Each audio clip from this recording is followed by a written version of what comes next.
মৌলবাদী কারা?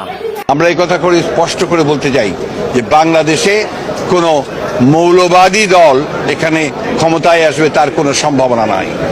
বাংলাদেশের 52 বছরের ইতিহাসে দেখা গেছে যে কখনোই কোনো মৌলবাদী দল তারা ক্ষমতায় আসতে পারেনি, বরঞ্চ তাদের এই শব্দ যেন আপনাদের মুখে আর কোনোদিন না শুনি। এগুলো শুনি তাহলে কিন্তু জালেমদের মতো এদেশে আপনাদের এই জনগণ বিদায় করে দিবে। কাকে মৌলবাদ বলেন? মৌলবাদ না হলে এদেশে আপনার মা বাবার বিয়ে হতো? আপনি তো জারজ হয়ে আসতেন। কোথায় হাত দিয়েছেন? আশা করছি এই শব্দ যেন এদেশে আর কেউ না বলে।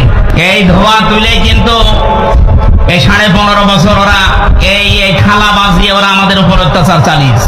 রেকর্ড হচ্ছে সারা দেশে, কালকে যাবে। সবাই সাবধান, সে যে দল করেন আপনি করেন, কিন্তু এই শব্দটা কোন ইসলামপন্থী আলেম ওলামাদের নামের আগে যদি আপনি ব্যবহার করেন, সত্যি কিন্তু আপনার খবর আছে।